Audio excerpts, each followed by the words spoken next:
자, 시간이 되었으므로 지금으로부터 한동훈 법무부 장관에 대한 직권남용, 공무상 비밀누설, 공직선거법 위반 등 혐의 공수처 고발 기자회견을 시작하도록 하겠습니다.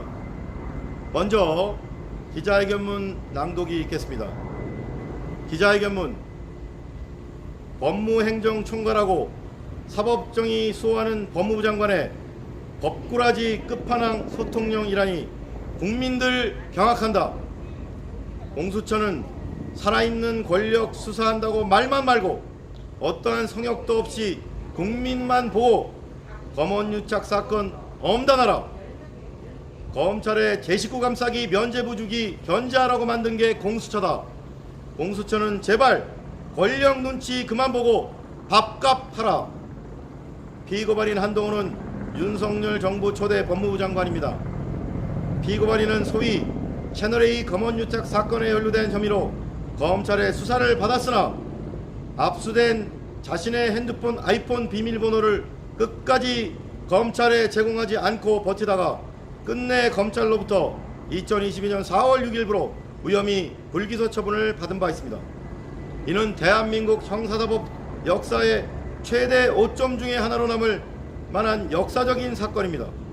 그 누구보다 공평무사하고 엄정하게 형사사법 시스템을 수호해야 할 책무가 있는 현직 검사장이 총선에서 여당에 타격을 줄 목적으로 평소 친분이 있는 유력 종편 기자와 공모하여 특정 재소자로부터 허위 진술을 확보하여 여권 유력 인사인 유시민 이사장을 뇌물수수 의혹 사건을 공작하려 했다는 것은 그야말로 일개 검사장이 기자와 벌인 국기문란 검언유착 사건의 전형입니다.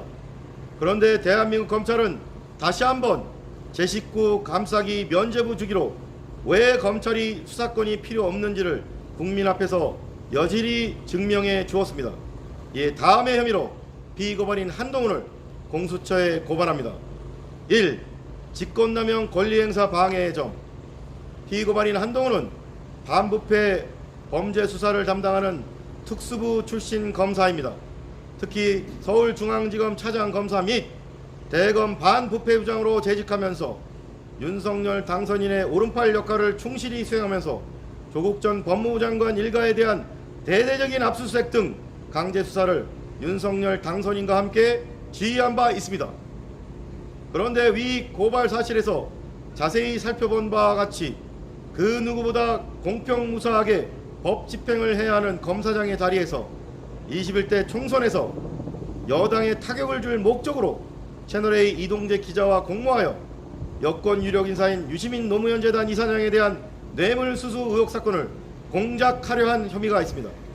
피고발인 한동훈은 현직 검사장, 특히 검찰총장의 최측근 후배 검사로서 자신의 직무 권한을 남용하여 문재인 정부와 21대 총선에서 여당인 더불어민주당에 타격을 줄 목적으로 유력 종편 방송사인 채널A 기자 및 자신과 친분이 있는 특정 유력 검사 등과 이철 전 밸류 인베스트먼트 코리아 대표의 대리인 역할을 했던 지모를 통해 이철 전 대표에게 유시민 이사장에게 돈을 주었다는 취지의 허위 진술을 얻어내려고 공모한 혐의가 있으므로 직권남용 권리행사방해죄의 죄책을 져야 마땅합니다.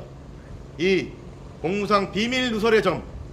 형법 제27조에서는 공무원 또는 공무원이었던 자가 법령에 의한 직무상 비밀을 누설한 때에는 2년 이하의 징역 또는 금고 또는 5년 이하의 자격정지에 처한다고 하여 공무원이 직무상 획득한 비밀을 누설한 때에는 공무상 비밀누설죄로 처벌을 받습니다. 그런데 위 1 혐의에서 살펴본 것처럼 피고발인 한동훈은 자신이 현직 검사장이라는 지위에서 직무상 취득한 특정인에 대한 수사 정보를 공무원이 아닌 기자 등과 공유하면서 유시민 이사장을 범죄 혐의로 엮으려고 공모한 혐의가 있습니다. 따라서 피고발인 한동훈은 공무상 비밀누설죄의 죄책을 져야 마땅합니다. 3. 공직선거법 위반의 점.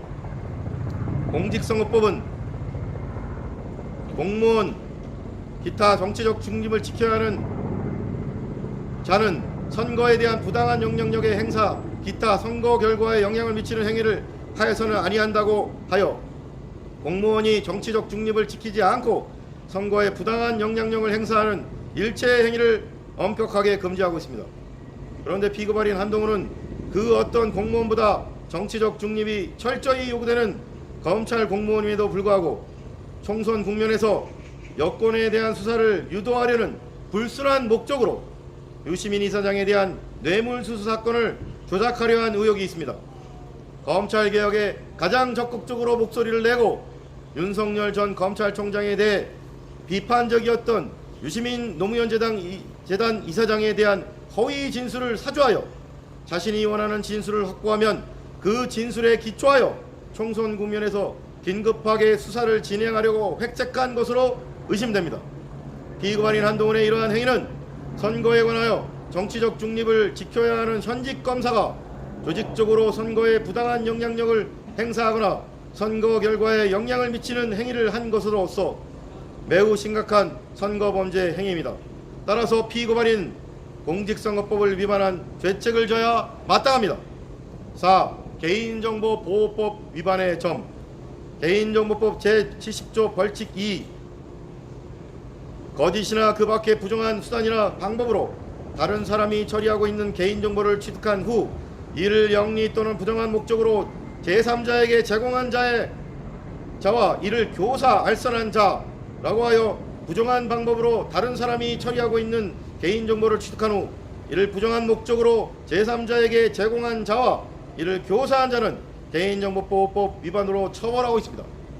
그런데 피고발인 한동훈은 민감한 개인정보인 특정인에 대한 수사정보를 채널A 이종재 기자에게 전달하여 유시민 이사장 뇌물수수 사건에 사용하게 하는 등 정보 주체의 동의 없이 부정한 목적으로 제공하였습니다. 따라서 피고발인 한동훈은 개인정보보호법 위반의 죄책을 져야 마땅합니다. 이에 위처럼 피고발인 한동훈을 고발하오니 법 앞에 평등이라는 헌법 규정이 법무부 장관에게는 달리 적용되어 형사사법 시스템에 대한 국민의 신뢰를 더욱 붕괴시킨 일이 없도록 피고발인의 혐의에 대해 철저히 수사하고 엄중히 처벌하여 주기를 사법정의를 바라는 수많은 국민을 대신하여 강력히 촉구하는 바입니다. 2022년 5월 17일 사법정의 바로세우기 시민행동. 자, 이상으로 기자회견문 낭독을 마치고 현장에 계신 기자분 중에서 질의 있으면 받고 없으면 곧바로 민원실로 이동하도록 하겠습니다. 자, 특별한 질문은 없으므로 저희가 오늘의 경우는 이 사전에 미리 고발장을 접수를 했습니다. 미리 도착해서 고발장 접수를 마쳤습니다. 그래서 고발장 접수가 이미 된 상태이고요. 이 부분에 대해서 공수처가 늘 얘기합니다. 밥값 좀 해라. 공수처가 만들어낸 취지가 뭡니까? 이런 식으로 검찰의 제 식구 감싸기, 면죄부 주기 이런 것들을 타파하기 위해서 설치된 것이 공수처입니다. 그런데 공수처마저도 이런 사건에 대해서 나몰라라 하고 또다시 검찰에게 이첩을 한다든지 책임을 넘긴다면 공수처는 존재의 이유가 없습니다. 공수처가 이런 사건조차도 검찰이 한동훈을 덮은 이 사건마저도 다시 검찰로 돌려보낸다든지 한다는 것은 고양이에게 생선을 돌려주는 것과 마찬가지입니다. 따라서 공수처는 이 사건에 대해서 검찰이 실체 진실을 밝히지 않고 아이폰 B번을 해체하지 못했다라는, 그것을 깨지 못했다라는 사유로 이렇게 무력하게 아니면 고의적으로 한동훈을 면죄부를 주고 말았는데, 공수처는 검찰과 달라야 합니다. 공수처마저도 똑같이 그런 식의 행태를 보인다면 공수처는 하등의 존재 이유가 없습니다. 검찰의 비리와 검찰의 범죄 혐의에 대해서 공수처가 수사를 착수하지 않는다는 것은 그 자체가 직무유기입니다. 공수처는 고위공직자 범죄, 즉 검사나 판사의 범죄 혐의에 대해서 수사를 해야 될 우선권이 있습니다. 그런데 그걸 스스로 포기한다면 윤석열의 말대로 공수처는 없어지는 게 맞습니다. 그렇게 되지 않으려면 공수처가 존재해야 될 이유를 국민 앞에 증명해 주기 바랍니다. 공수처는 이제 자신들이 갖고 있는 기회를 이제 마지막 남은 카드 몇 개를 날리면 안 됩니다. 이마저도 공수처가 날려버린다면 이것은 공수처의 존재 이유가